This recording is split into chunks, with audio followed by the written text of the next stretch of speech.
Caput en el celular. Primero lo importante. Prenda el teléfono. Así me puedo acercar a saludarlos y... Abra el Play Store de Google. Tipee en el cuadro de búsqueda Radio Caput. Caput con C. No desesperes. Es la única que hay. Toque el botón instalar y espere unos instantes.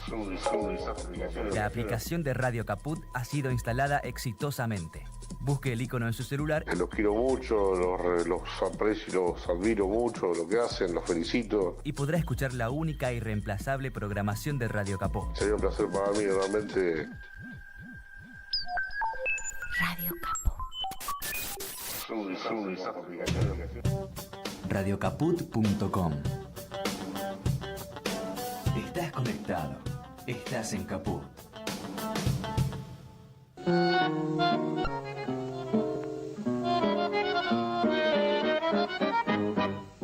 La batalla del Prado. Los jueves a las 15 en Caput.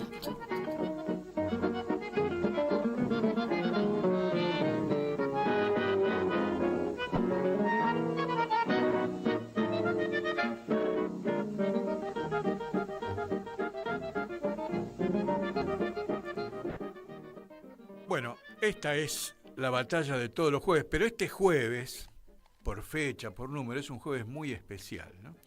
Es el jueves 17 de octubre, nada menos, del año 2024. Quiere decir que el año próximo se van a cumplir 80 años, 80 años del 17 de octubre de 1945, fecha de esas que cambian la historia de un país como pocas. Alguna canción que tenemos por ahí dando vuelta, que después vamos a buscar, por ejemplo, el 45, de y por María Elena Walsh, da cuenta de los grandes cambios que hubo en ese momento en el mundo y de los cuales nuestro 17 de octubre fue una manifestación más. Después, por supuesto, surgen, por eso es la batalla, ¿no? Surgen tantas toneladas de tipos y fuerzas sociales y gente que, panelistas de televisión y tipos furibundos, empecinados en llevar la historia hacia atrás, cosa que yo no sé si se podrá hacer.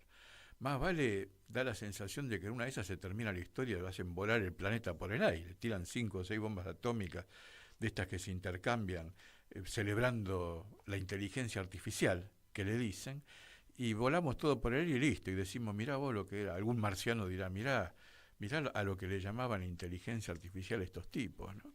Que esos tipos vendríamos a ser nosotros. Hoy con Martín Loza, en la operación técnica, ¿qué me aconsejas, Martín? Estamos con Alfredo Hellman, bueno, y en la pantalla nos vemos también en cualquier momento. Alfredo Hellman, te tenemos en línea, ¿verdad que sí? Desde allí, desde el otro lado del océano. Bueno, mucho gusto de estar con ustedes. Gracias por la oportunidad de hablar y en esta fecha, como dicen ustedes, tan trascendental, tener la oportunidad de hablar de cosas que pasaron y de cosas que pasarán a lo mejor. Bueno, es siempre muy gratificante. Gracias, amigos y compañeros. Alfredo Hellman, mi querido compañero de ya un par de temporadas en la Radio Rebelde, ¿no? Ahí en el programa de los domingos con Martín García. Así te conocí yo y así escuchándote y a veces intercambiando alguna cosa. Y a partir de ese programa me fui a buscar tus libros. A propósito, hoy 17 de octubre, digo, vamos a llamarlo Alfredo Hellman para que, entre otras cosas, porque a vos hay para preguntarte de todo, Alfredo, así que vamos a sacarle el jugo a esta horita que nos corresponde, pero tengo en mis manos el libro que me fui a buscar, Alfredo Hellman, El Che y Perón, un solo corazón. Flor de título que mandaste ahí, Ediciones Fabro, le mandamos un abrazo a Fabián D'Antonio y a toda la gente de Ediciones Fabro, que tan importante es el aporte que hacen, ¿no? Yo no sé si vos a nosotros no nos ves, ¿no? A través del intercambio por el Zoom. Nosotros te vemos a vos en la pantalla, pero No, vos, yo no lo veo. bueno, Tengo una cosita que dice Radio Caput en sí, rojo, pero a ustedes no lo que veo. somos Pero nosotros. bueno, lo siento, que es lo importante. Sí, y sobre todo, en este momento te cuento, estoy haciendo yo, acá está, estamos mostrando la tapa del libro El Che y Perón, un Ajá. solo corazón, que tiene una Sí, ilustración muy linda de las dos caras juntas. Y bueno, 17 de octubre, te empiezo a sacar el jugo con esto, Alfredo. dale. ¿Cuándo nació este libro? ¿Cómo nació tu idea de hacerlo? ¿Cómo fue? Claro. ¿Cómo se hizo? Bueno, eh, digamos que en tanto yo tengo el corazón dividido en estos dos personajes, ¿no? La mitad de Perón, la mitad del Che. Ah, Así que dentro de mi corazón siempre estuvo la idea de unirlos. Por otra parte, habiendo de alguna forma conocido, participado en alguna de las cosas que pasaron en aquellos años donde estos dos personajes vivían, eh, me dio siempre la impresión de que había que juntarlos. No se pudieron juntar para hacer juntos la Revolución Argentina, pero se vieron y se trataron bastante, se intercambiaron cosas, se intercambiaron mensajes y palabras. Entonces el libro mío, modestamente lo que puedo hacer yo, trataba de rescatar, digamos, esta unidad de criterios entre estos dos grandes personajes que seguramente son las dos personas más importantes que dio la política argentina en el siglo XX y se está, digamos, proyectando también al siglo XXI, ¿no? Entonces, digamos, hay algunas cosas que viví personalmente, otras que me contaron gente que las vivió, y entonces me pareció oportuno que los muchachos de ahora conocieran que el Che y Perón efectivamente tenían un solo corazón. Y traté de demostrarlo, ¿no? Antes de preguntarte qué cosas son las que viviste, yo le comparto a quienes no nos conocen y necesitan tu presentación algunas cosas extraordinarias que pesqué de la solapa del libro de Ediciones Fabro, ¿no? Por ejemplo, que vos, que naciste en el barrio de Flores, en el año Parque 1936. Chacabuco, Ah, Parque Chacabuco, bueno, precisamente. en el libro dice Flores. Está bien, está dentro del... Sí, yo sé, porque decía Porque Chacabuco y Fabián me dijo, no, pone Flores. Se ve que le gustaban más Flores. Bueno, Flores es el barrio del Papa Francisco, la calle Sí, Membrillar. sí. ¿Y vos de qué calle sos de Parque Chacabuco? En la calle, antes se llamaba Monte, ahora se llama Baldomero Fernández Moreno. Ah, lindo nombre. Le cambiaron el nombre. Y cerca, antes se llamaba Avenida del Trabajo, ahora por suerte se llama Evita. Ah, Eva mirá vos, Perón. parece que te hubiesen escuchado, ¿no? Para cambiar los Sí. nombres. Yo tomo de ahí que vos a los 12 años ya estabas Sí, enrolado en la Federación Juvenil Comunista, ¿ok? así es. Y que estuviste 20 años en el PC y llegaste a ser miembro del Comité Ejecutivo Nacional. Así es. Bueno, para un currículum te digo que qué interesante, ya qué experiencia, qué praxis, porque la formación tuya política se ve que era buena, era sólida. Bueno, se aprende muchas cosas y se aprende a criticar también. O sea, eh, yo me fui del Partido Comunista por las buenas, aunque después me echaron, me expulsaron y me expulsaron muy mal, poniendo en el órgano clandestino, estábamos todos en clandestinidad en aquellos tiempos, eran los tiempos de Onganía, que yo era un subversivo, que por eso me echaban del Partido Comunista, por subversivo. Imagínense un ¿Qué? Partido Comunista que echa a alguien por subversivo. Bueno, yo milité bien en esa organización, fui funcionario del partido, o sea, militaba como profesión. Y, digamos, tuve siempre encontronazos con la línea política que el partido tenía. Siempre me criticaban porque yo era pero comunista. Pero O sea, comunista. tenía pero comunista, que tenía siempre esta... que me viene también de la infancia, porque es verdad que yo me afilié a los 12 años, pero es verdad que yo, que participé en los campeonatos Evita y que conocí el mar gracias a Evita, cuando Evita murió, yo era un joven comunista y en mi casa eran comunistas, y yo llevaba el luto por Evita, y cuando llegaba a mi casa me lo tenía que sacar, porque mi viejo me mataban si yo hacía el luto por Evita. En cambio, salía a la calle y enseguida me ponía el luto, porque la sentía así en el corazón, ¿no? Para nosotros los pibes pobres de la Argentina de esos años, Evita era la buena, que te daba todo lo que vos le pedías. Claro. Entonces yo milité en los estudiantes secundarios. En ese entonces estaba la Federación de Estudiantes Secundarios de Buenos Aires. Acá yo llegué a presidirla, pero ya cuando yo llegué a presidirla era una organización dominada estrictamente y compuesta estrictamente por comunistas, ¿vale? Si ya no contaba nada en el panorama estudiantil. Y bueno, y así fui militando. Después, durante un periodo de mi vida, me fui a Mendoza, fui el secretario de la Juventud Comunista de Mendoza. Y bueno, y después volví a Buenos Aires y un día dije, basta, y junto con otros compañeros resolvimos irnos del partido de la Juventud Comunista e incorporarnos a las filas del guevarismo, ¿no? De Ernesto Che Guevara. Y Claro. empezar lo que en ese entonces era correcto, no ahora, que era pensar si la solución argentina no pasaba también por la lucha armada, ¿no? Reitero, 1966, 1967. Qué dilema, ¿no? Ahora, cuando vos estás describiendo, en este momento saltamos un segundo sobre el libro, nos venimos al presente. Ese dilema, esa herida interna, esa grieta interior, ¿no? Que tiene un militante o una persona comprometida con la patria, Sí. con la política, con lo que sea, con su tiempo. Esa herida en particular, entre un tipo que tiene el corazón entre el peronismo y el guevarismo, entre Perón y el Che, hoy sigue estando, ¿no? En algún lugar sigue estando, suturada por muchos pensadores y gente y militantes como vos, pero sigue estando en un lugar, ¿no es cierto? Yo creo que sigue estando y personalmente pienso que es lo que le falta hoy al país.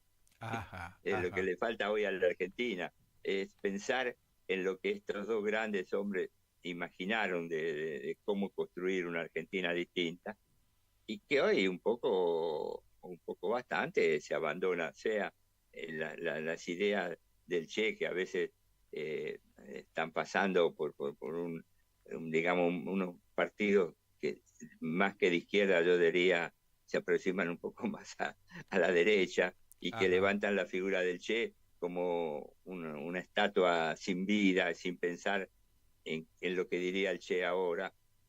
Y en el peronismo, donde yo me encuentro desconcertado, te digo la verdad, porque no entiendo todas estas rencillas y estas cosas que están pasando en dirigentes que merecen toda mi confianza, pero que no entiendo qué es lo que pasa y qué es lo que quieren.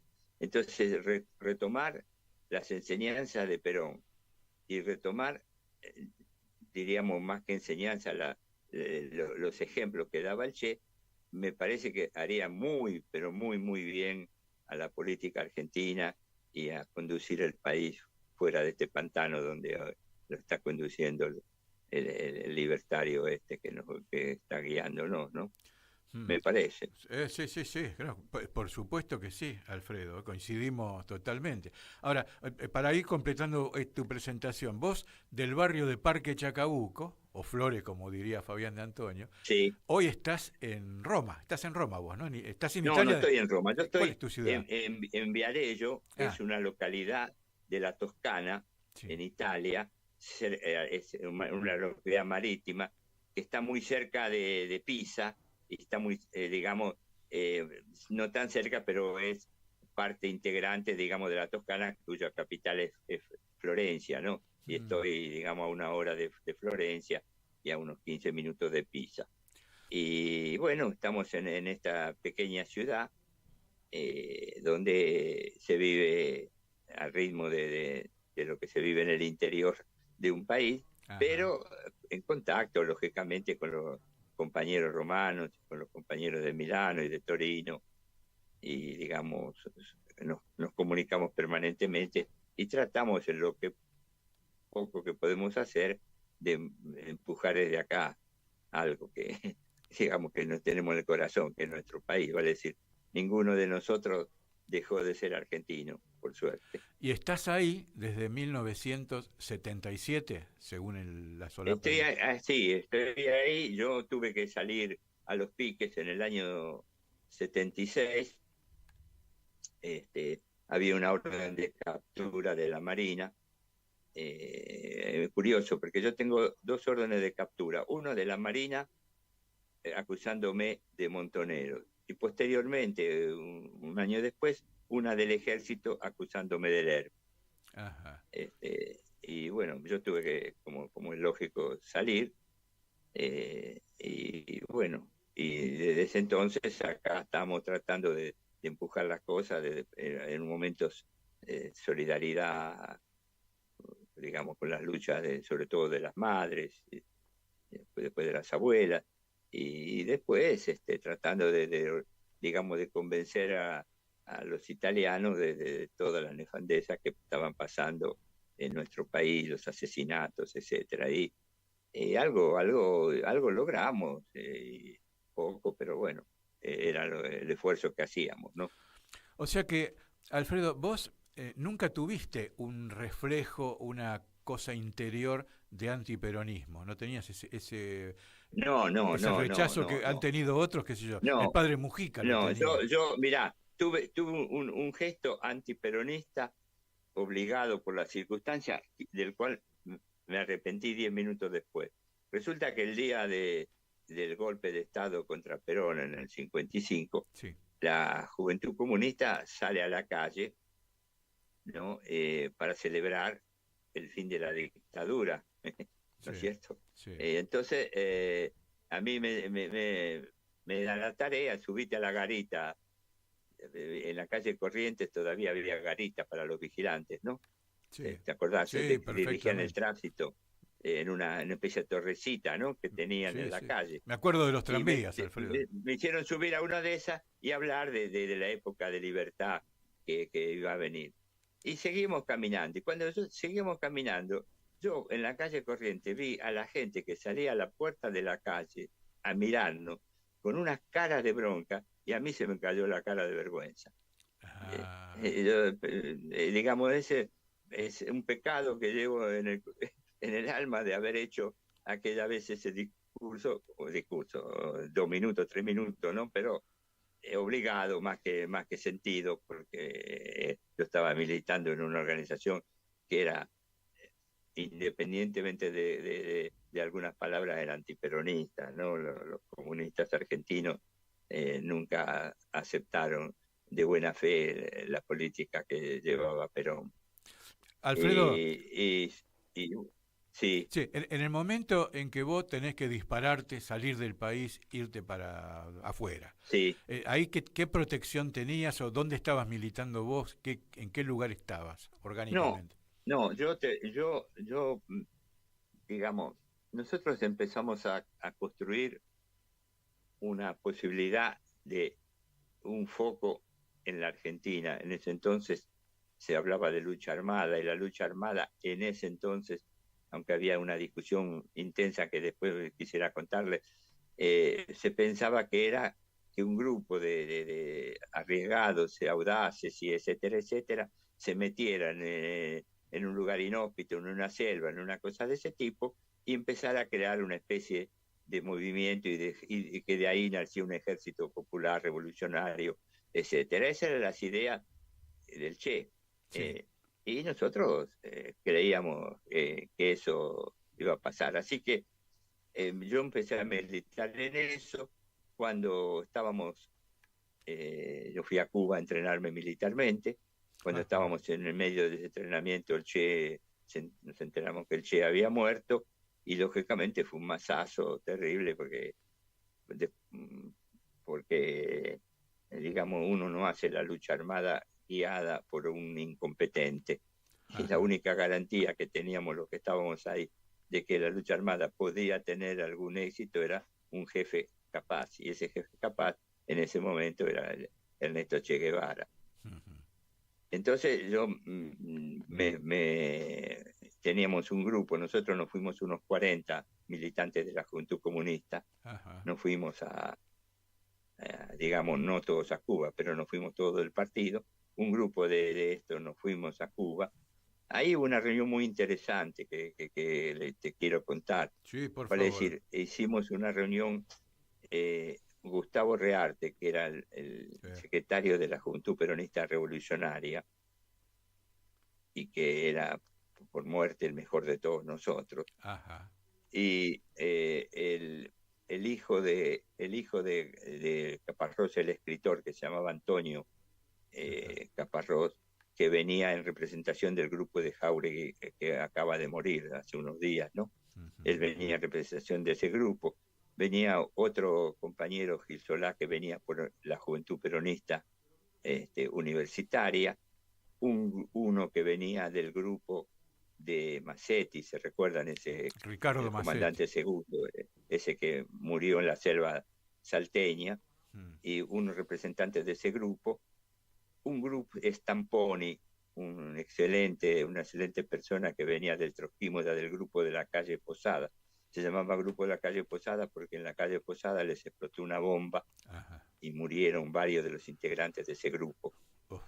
Él era un trotskista muy abierto, una persona excelente, que también falleció, lógicamente. Y yo por el grupo de la juventud. Bueno, nosotros discutimos en varios momentos sobre qué hacer o qué no hacer, y tres de nosotros, Rearte, Gil Solá y yo, sosteníamos el tema de los dos regresos, vale decir, combinar el regreso de Perón con el regreso del Che, y hacer que los dos vinieran a la Argentina. Y eso es el libro, ese es el libro que yo escribí, ese Perón y el Che en su corazón, es que los dos vienen a la Argentina y hacen de verdad la revolución. Digamos, en mi imaginación eso se dio. Y se podía haber dado, había todas las condiciones, y no se dio porque la historia no es como uno la quiera hacer, sino como es. Y entonces se discutió mucho de eso, y todos estos grupos aceptamos la jefatura del Che. Nos comunicamos con el Che vía radio por medio de un cubano que era el enlace, le comunicamos al Che nuestra intención y recibimos, siempre por intermedio del cubano, la orden del Che de alegría, porque estábamos todos juntos y en esa idea de continuar a prepararnos militarmente y esperar órdenes de él, ¿no? Cuando decís, Nosotros, Alfredo, que lo Gustavo reconocíamos Rearte... a él la jefatura. Sí. Cuando decís que Gustavo Rearte era el mejor de todos, ¿por qué? Sí. Bueno, porque de este grupo que éramos ahí, era el que tenía en tanto más carisma, tenía más don de dirigente que todos nosotros, ¿no? Yo lo reconozco porque fue así. Después, ¿qué pasaba? Él venía de 10 años de meter caños. Él metía, hace 10 años que él era parte integrante y dirigente de la resistencia peronista. Tenía contacto con el movimiento peronista, tenía contacto con los sindicatos. Para nosotros todo eso era conocido e inabordable, vale decir, ninguno de nosotros tenía en el movimiento sindical. Y venía con una experiencia de 10 años de lucha. A ver, ahí se corta un poquito, Alfredo. Se está cortando un poco la comunicación. Se está cortando la comunicación. Bueno, pero no sé, yo estoy hablando con mi celular, pero... No, ahora sí, se cortó un cachito nomás, un último tramo. Bueno, sí. No sé si hay algo que no se escuchó. Mira, describiste a Rearte con su simpatía especial, digamos, su carisma, ¿no? Claro, para ordenar las cosas. Tenía 10 años de combate, él venía con 10 años de combate, metiendo caños, haciendo resistencia, era parte integrante de la resistencia peronista a la dictadura los milicos, que en ese entonces y antes también habían, digamos, entronizado el poder militar en la Argentina. Entonces, era el mejor de todos nosotros, sin duda. Aparte, era un poco mayor de todos nosotros, llevaba 6, 7 años, cosa que cuando se es joven pesa también la experiencia, ¿no? Así que él representaba una organización que según él tenía 500 afiliados. Y nosotros, la mía tenía 40, la de Jáuregui tendría 20, 30, así más o menos todos éramos pequeñitos. Él era verdaderamente la columna vertebral, ¿no? de esto. Y bueno, y así fueron esas reuniones. Nosotros, por supuesto, creíamos que éramos parte integrante de la historia de la Argentina, porque íbamos a combatir, sabiendo, o pensando, mejor dicho, más que sabiendo, que volvíamos a la Argentina. O sea, para nosotros la lucha armada se hacía en la Argentina. Y tenía, o sea, todos estos grupos juntos eran posiblemente una cifra, digamos, no digo 1000, pero más o menos, ¿no? Y el Che era conocido, era bien visto, y si tenía, como tenía el aval de Perón, era digamos, una cosa que podía garantizar bastante una lucha, ¿no? Así que en eso estábamos, y cuando yo volví a la Argentina, yo volví mal, volví derrotado en mis ideas. Yo no logré convencerme de que la acción de los montoneros y del ERP era lo que yo quería. Yo buscaba otro tipo digamos, de salida. Posiblemente un poco influenciado por algunas ideas. Yo tuve en La Habana una charla bastante interesante con la persona, digamos, que representa, a mi entender, o representaba mejor que nadie las ideas de lo que yo entendía por peronismo, ¿no? Que era John William Cook. ¿Estuviste con él? Cook estaba en La Habana y hablaba con cada uno de nosotros, y él tenía la idea, que yo la expreso también ahí en el libro, por lo menos así yo lo entendí, no sé si algunos otros historiadores que conocen mejor que yo la historia dirán que no es así. Él tenía la idea que la revolución en la Argentina no pasaba por el foco, como tenía la idea Guevara, ni tampoco por la vía legal, como tenían idea una parte de los comunistas, etcétera, sino por una insurrección popular, fundamentalmente encabezada por el peronismo, una insurrección popular con una parte del ejército. Porque no hay que olvidarse que en el año 66 todavía no había limpiado el cuerpo de suboficiales de las simpatías peronistas. Ajá. Posiblemente después sí, pero 10 años después de Perón todavía había un grupo de suboficiales, no digo oficiales, pero de suboficiales, que eran de corazón peronista, vale decir, apoyándose en eso, se podía pensar en una especie de insurrección popular, no de una élite, sino de una... Y eso, a mi entender, si venía Perón y venía el Che, se hubiera podido dar. O sea, sí, Alfredo, vos... Es un sueño. Sí, vos es un sueño, como dice en algún momento el libro, pero vos en el comienzo de la conversación, de esta hermosísima conversación que nos estás dando, ¿no? Para Radio Caput, estamos en el estudio Chicha Mariani, de la Radio Caput en la ciudad de Buenos Aires, escuchándote desde allá, desde Viareggio, desde cerca de Florencia, sí, donde estás. Más de una vez decías, en ese momento la discusión era, ¿no? Era otro mundo, era otra instancia, se hablaba, claro, de la lucha armada. Hoy es otro mundo. Por momentos, yo que estuve ahí en ese mundo, digamos, digo, me parece que estás hablando, estuviésemos conversando sobre un mundo irreal, pero que todavía hay algunas maneras de enfocarlo que siguen como operando. Te pongo un ejemplo. En la circunstancia argentina, yo creo observar que muchos analistas y muchos políticos y dirigentes están esperando la insurrección, que la gente llegue tan al fondo con las políticas en curso que se produzca una especie de insurrección espontánea para decir basta de que no aguante ajuste, que no puedo más.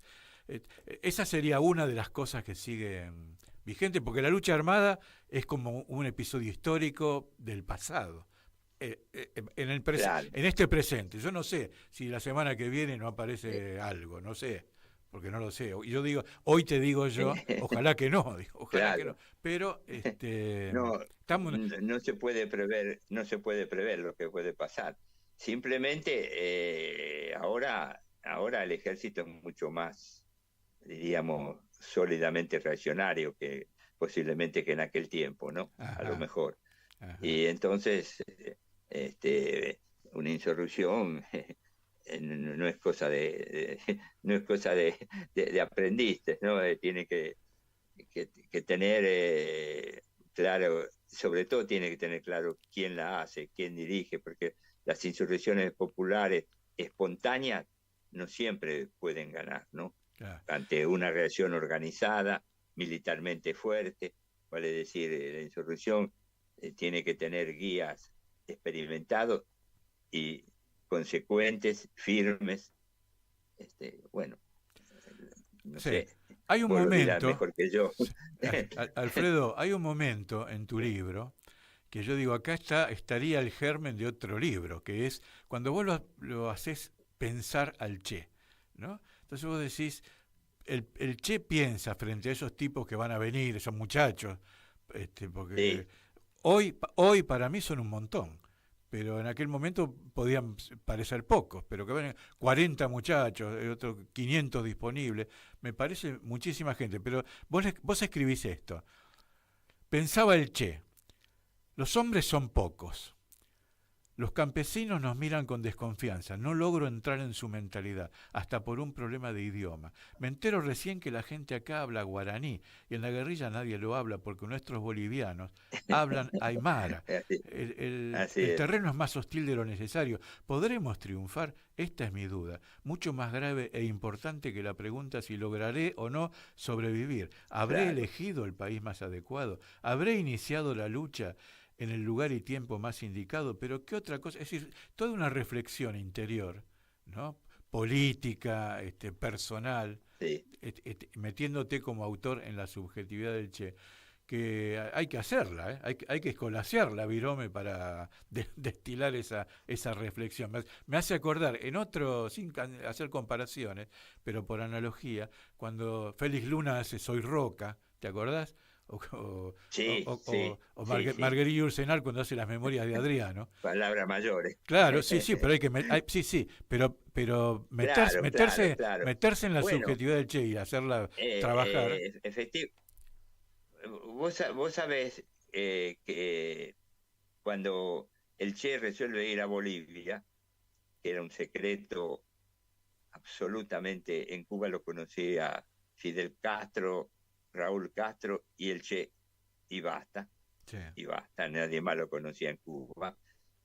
El Che va a ver a Perón a Madrid, se disfraza de fraile, va de fraile capuchino, ¿no? Y entra a la Puerta de Hierro, donde está Perón, que ya tenía contactos con él antes, después sí, sobre eso también puedo hablar un poco, lo recibe con los brazos abiertos, y Che le dice, me voy a Bolivia, y Perón le dice, no vayas, te vas a morir. Dice, yo conozco mucho el tema, porque cuando era subteniente tuve que hacer un curso de aprendizaje propio en la selva boliviana, en esa parte donde a lo mejor vos tenés que ir. Digo a lo mejor porque todavía el Che no tenía claro de cuál parte de Bolivia empezar. Y le dice, no vayas, el clima te mata y no vas a tener ayuda. Dice, y entonces el Che le dice, los peronistas, entonces Perón le dice, bueno, si algún peronista te quiere seguir, yo no voy a poner ninguna traba y no lo voy a excomulgar, pero el peronismo no te va a apoyar como peronismo. Si en cambio venís a la Argentina, hablamos. O sea que ya Perón también abrió una... Ahora, ¿por qué el Che elige Bolivia y no elige la Argentina? Sí, que está en tu libro también Bueno, eso. sí, yo tengo como todas las personas del mundo mis dudas y mis inquietudes y mis cosas. Creo que se equivocó. Yo creo que Ajá. se equivocó. Porque fíjate, ¿por qué el campesinado boliviano no lo sigue? Porque en Bolivia, después de la revolución del MNR, de los nacionalistas, de Paz Extensoro y de su gente, en Bolivia se había hecho la reforma agraria, o se habían distribuido la tierra. Entonces, si el Che va y le dice a los campesinos, nosotros queremos la reforma agraria, los campesinos me dicen, yo soy propietario de la tierra, esta es la reforma agraria que me la quita, me la quita y me la pone otra vez en el terrateniente, o sea que no habría mucho sentido. Y Ajá. efectivamente, los campesinos no lo apoyan.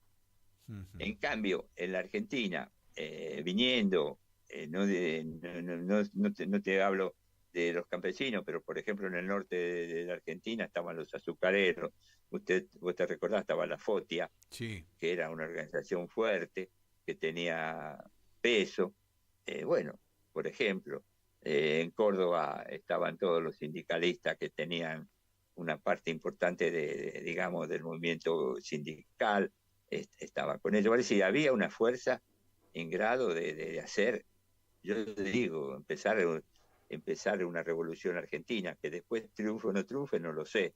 Claro. Eso ya lo hubiera dicho la historia, pero seguramente era mucho más lógico que hacerlo en Bolivia.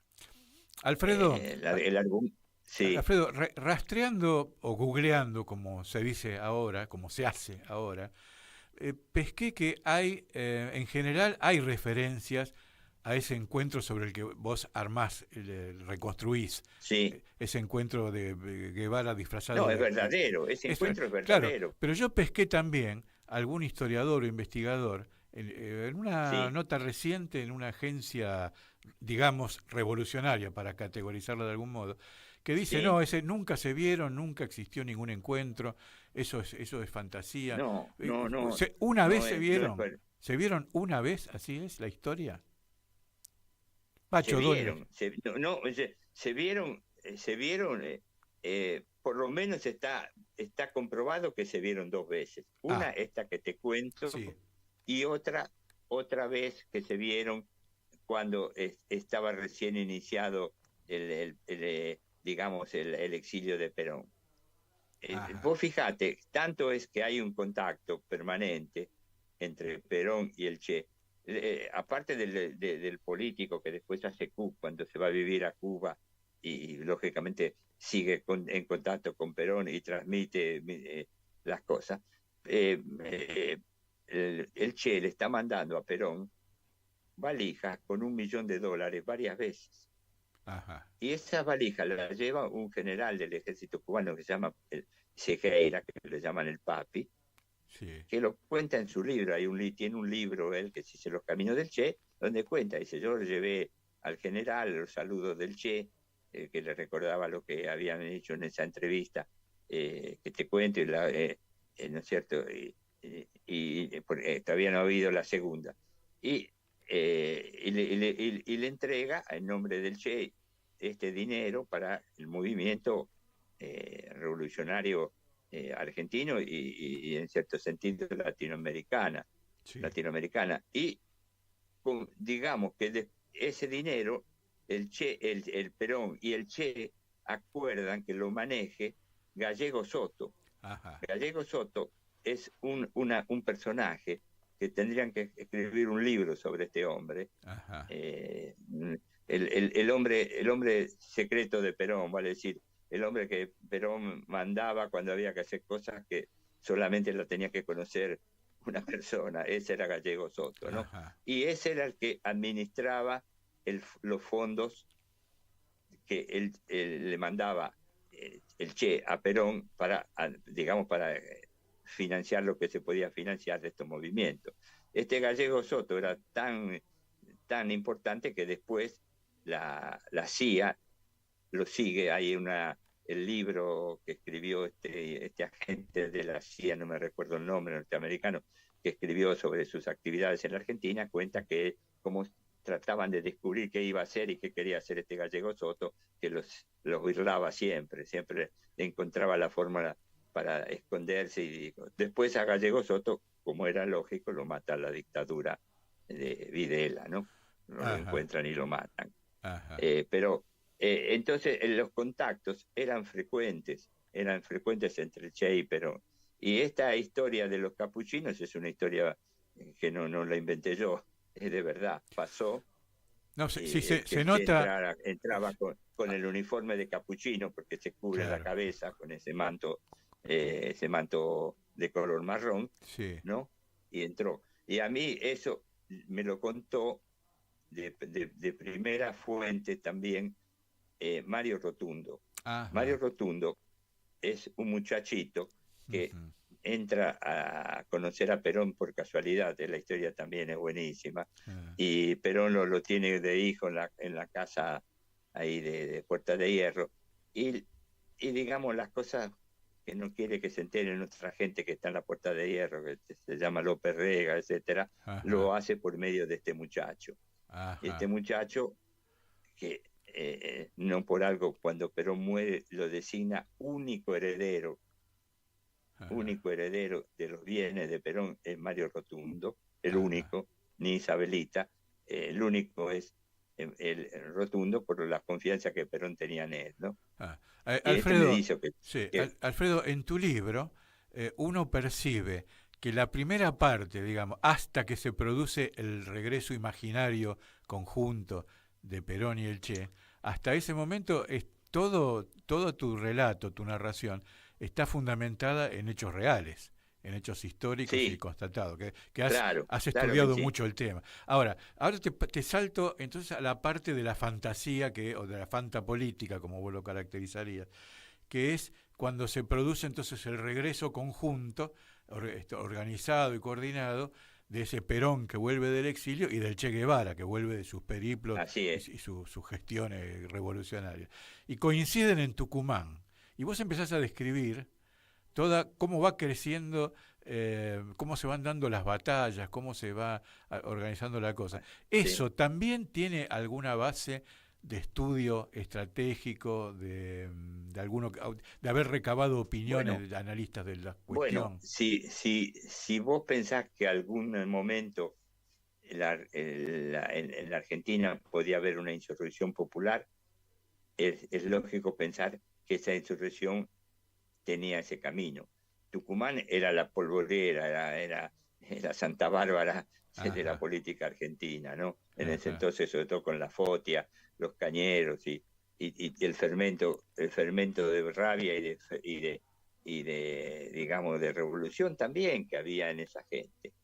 Entonces, de ahí, si se juntaban los dos, ¿dónde tenían que llegar? A Córdoba, donde estaba el otro centro neurálgico, en este caso más que nada del movimiento obrero, Citrac, y todos los sindicatos, ¿no?, del automotor y de los metalúrgicos, y los dirigentes peronistas que había en Córdoba, que eran, digamos, bueno, si vamos a decir una grosería, habían dos huevos enormes ahí, ¿no? En esa gente, y estaba Tosco, entonces, que era otro nene pesado, y entonces todo eso podía confluir ahí, y una parte del ejército, en ese entonces yo también opino de que una parte del ejército a una insurrección popular hubiera participado. Perón tenía todavía bastante contactos y bastante fuerza en diversos estamentos de las Fuerzas Armadas, sobre todo una parte del ejército y una parte de la aeronáutica. Claro, el opositor furibundo era la Marina. Eso con la Marina no había forma de hacer. Entonces, yo me imagino que la insurrección que a lo mejor veía Cook, veía otros dirigentes revolucionarios desde aquel momento, porque siempre hay que ubicar las cosas en el momento. Claro. Hoy no lo sé, yo hablo de ese momento. Hoy habría que pensarlo o discutirlo a lo mejor de otra manera. Sí, sí. Era un camino obligado. Llegar a Buenos Aires con una fuerza ya del interior, una fuerza ya notaria, porque si vos empezás a hacer el movimiento revolucionario y de insurrección en Buenos Aires con Campos de Mayo y con el regimiento de patricios y con eso, seguramente... Ahí se corta un poco la comunicación, pero mientras la recuperamos, menos mal que ya el grueso del programa se nos llenó con esta... Que no es una, ahí se había cortado, una... sí, ahí se cortó, Alfredo, se cortó sí. como 30 segundos o cosas así. Ah. Estábamos en... Bueno. Sí, estábamos que si esto nacía desde Buenos Aires y Campo de Mayo y demás... Hubiera sido, claro, más difícil por las fuerzas que las reacciones tenía Campo de Mayo, tenía el regimiento patricio, tenía, digamos, militarmente era... una fuerza. Si vos no llegabas a Buenos Aires ya con una fuerza capaz, como decía yo, a lo mejor no llegó a tus oídos, que hay mucha gente que siempre corre en auxilio del vencedor. Ah, sí, sí, sí. ¿No? Sí, y entonces, con una gran predisposición de auxiliar al vencedor. Ahora, entonces, vos en tu descripción, Córdoba ocupa un lugar estratégico, es el centro del tablero. Estratégico. Pero para mí la cosa iniciaba en Tucumán, se desarrollaba como importante, digamos, como importante foco, como importante peso en Córdoba, y se llegaba a Buenos Aires ya fuerte, y venía otra fuerza, no sé de qué grado estaba, de Rosario, que se juntaban en Buenos Aires, y entonces sí, había que discutir quién tenía más fuerza. Claro. Ahora, ¿cómo lo mirás vos? Yo imaginé combate, no es que se rinden todo y alargan todo el queso normal, estos milicos y esta gente que estaba ahí, no. Combaten duramente, pero sí, es una guerra civil. Como hay fuerza, ganás.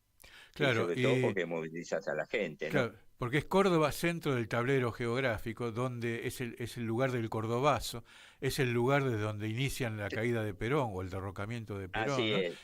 es, y hoy es el lugar que políticamente el cordobesismo o lo que fuere, esa fuerza, esa manera de creer, es lo que es como un agujero negro para la mirada porteña y la mirada del país que circunvala, ¿no? En Córdoba hay una personalidad política propia que es difícil de desentrañar mirada desde afuera, ¿no? Y vos fijate que no es casual la limpieza, por así decirlo, que hizo la reacción sobre los dirigentes populares en Córdoba. Mató todo lo que pudo, peronista, no peronista, todo lo que se oponía en el sindicato y en la vida política cordobesa. La represión fue durísima, no por algo mandaron ahí, ¿no?, al Menéndez, claro. Que era extremista dentro de los milicos, así que imagínate lo que era ese hombre, ¿no? Y no fue casualidad. Ahora, vos fijate, entonces, Alfredo, sí. A mí una cosa que me impresionó también del libro es que una vez que se describen y se desarrollan estos combates imaginarios y todo este regreso y demás, triunfa el gobierno revolucionario con Perón y con el Che. Sí. Y el gabinete que vos imaginás, es para mí sorprendente, ¿no? Porque después de todo lo vivido, ¿no? Después de todo lo que hemos andado, vos ponés presidente del gobierno revolucionario, Juan Perón. Vicepresidente, Arturo Humberto Illia. Ya estás dando un dictamen político importantísimo, ¿no? De consejero también. ¿Ah?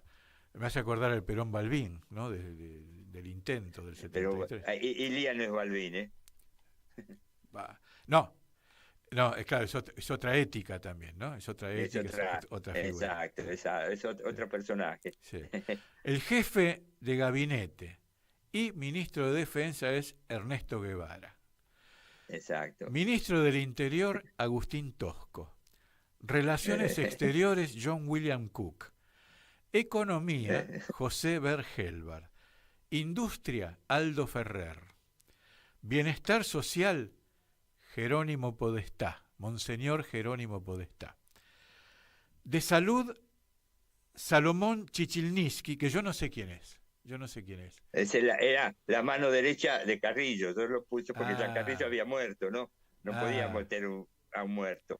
Pero el hombre que estuvo al lado de Carrillo siempre, desde el inicio hasta el final, y lo siguió con todo, fue este hombre. Ya me lo anoto en el corazón. En Cultura, tu ministro de Cultura es Julio Cortázar. En Ciencias, Bernardo Jusey, cuya prosapia gorila, digamos, antiperonista, fue. Exacto. Pero lo ponemos a Jusey, que fue un genio y un ejemplo, un modelo de la investigación científica en la Argentina. En el Banco Central, Antonio Cafiero. En Obras Públicas, Julio Canessa, no sé quién es tampoco. Entonces, mira, Julio Canessa es una cosa interesantísima. En el gobierno de Perón, en el primero, ¿no?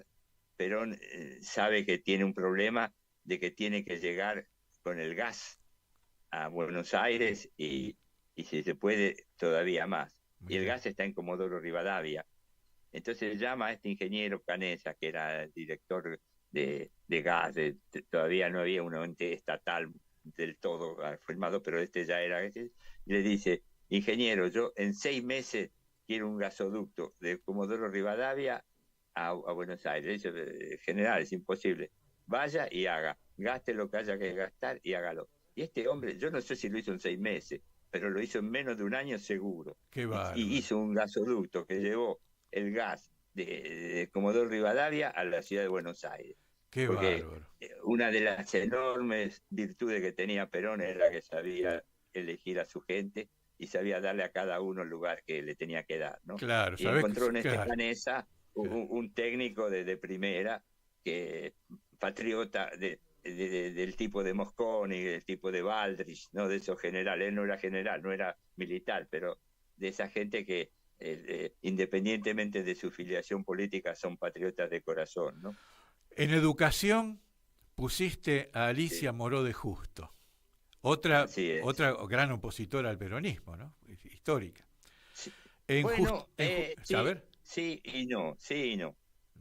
Al final ya no, de su vida ya no era tanto. Claro, cuando uno va comprendiendo, ¿no? Pero yo hice un gabinete de unidad nacional. Con una diferencia, que la dirección del gabinete de unidad nacional la tenía la gente revolucionaria, no los demás. Los demás acompañaban, porque a veces se hace la unidad, y si vos le das la dirección de la unidad a la gente que no es la revolucionaria, que no es la mejor, la unidad sirve a poco. Qué buena aclaración que haces, ahora lo leo distinto. Te lo completo. El ministro de Justicia es Raúl Alfonsín. El ministro de Trabajo es Raimundo Ongaro. Y por último, el control estatal contra la corrupción se lo damos a don Arturo Jaureche. La verdad que pareces Scaloni, armaste una selección nacional de todos los tiempos. Puse a toda la gente que de alguna forma yo quería, o que me pareció que era digamos, lo mejor que podía dar la Argentina. No exclusivamente dentro de la fila del peronismo y dentro de la fila, sino que llamando a otra gente buena, que haga su misión y que haga lo que tiene que hacer. Pero la dirección política tanto la tenía Perón. Yo no sé si te recordás que hubo un momento que yo digo, el Perón le dice al Che, vamos a hacer juntos, pero la dirección política es mía. Claro, sí, lo vi, lo tengo subrayado porque, en el libro. El Che tuvo una cosa que en Bolivia no lo ayudó, que se peleó con el secretario del Partido Comunista Boliviano, que le dijo: nosotros te venimos a dar el apoyo, le dijo el boliviano, pero la dirección política la tenés que dejar a nosotros los bolivianos. Y el Che le dijo: no, la dirección política es mía, y el otro dijo: entonces yo no hago. Punto. Claro. El problema final de quién manda, ¿no? Al final quién manda, ¿no? Si vamos para allá, vamos para este lado. Alfredo Hellman, dos cosas. Yo creo que en este gabinete que se arma en tu libro, El Che y Perón, un solo corazón, es también un mensaje para el tiempo presente argentino, ¿eh? Tiene mucho de corazón puesto ahí, de corazón político puesto ahí. Así es. Y de experiencia política. Te propongo que la próxima vez que chamullemos a través de Radio Caput, que hablemos sobre tu experiencia y tu mirada sobre Europa y sobre Italia y todo lo que... Con mucho gusto. Te escucho domingo a domingo, que es maravilloso todo lo que a observas. Tu disposición, siempre a tu disposición. Sí, lo sé. Yo sigo muy atentamente tus comentarios en la audición que hacemos deportiva, pero veo que de tanto en tanto decís de las cosas muy interesantes y muy sensatas sobre el tema de la política argentina y sobre cómo proceder hoy día. Y porque el Fóbal nos dice mucho sobre eso. Y sabes, te vamos a despedir, mira, en consonancia con el gabinete que armaste, nosotros vamos a poner un tema sobre el 45, porque hoy fue nuestro homenaje al 17 de octubre. Una sola cosa te agrego. Sí. Mira que una de las cosas que me parece todavía que pueden ser interesantes de este libro es el programa que hacen, porque las cosas que hace esta gente, aparte de ser ellos, el programa me parece que es verdaderamente revolucionario, me parece que eso es lo que necesita el país. Y ese programa es actualísimo, porque todas las cosas que yo digo que pues se podrían haber hecho en el año 66, sostengo que se tendrían que hacer en el año 2024-25. Pero muy bien, Alfredo. Che, nos vamos porque antes que nos saquen a patada los más calzones de la radio. Ha sido un gustazo. Saludo a Italia. Y nos veremos. Dale, Alfredo, y nos vamos con María Elena Walsh. Siempre a tu disposición, siempre. Nos vamos con María Elena Walsh cantando el 45. No olvidamos ni a Nelly Omar ni a Hugo de Carril, pero vamos con la voz de María Elena. Dale. Abrazo muy grande, Carlos Alfredo. Un abrazo, Horacio. Arrivederci.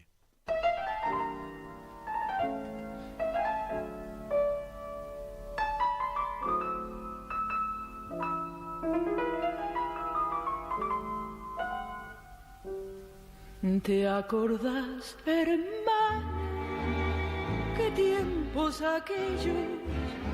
La vida nos daba la misma lección. En la primavera del 45 tenías 15 años, lo mismo que yo. ¿Te acordás, hermana, de aquellos cadetes, del primer bolero y el té en el galeón, cuando los domingos la lluvia traía la voz de Bing Crosby y un verso de amor? ¿Te acordás de la Plaza de Mayo, cuando el que te dije salía al balcón? Tanto cambió todo que el sol de la infancia de golpe y porrazo se nos alunó.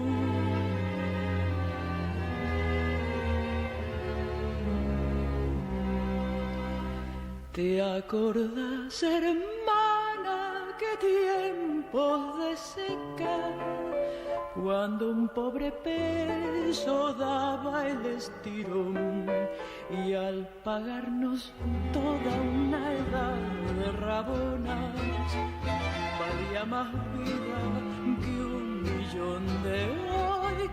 ¿Te acordás, hermana, que desde muy lejos un olor a espanto nos enloqueció? Era de Hiroshima, donde tantas chicas tenían 15 años como vos y yo. ¿Te acordás que más tarde la vida vino en tacos altos y nos separó? Ya no compartimos el mismo tranvía, solo nos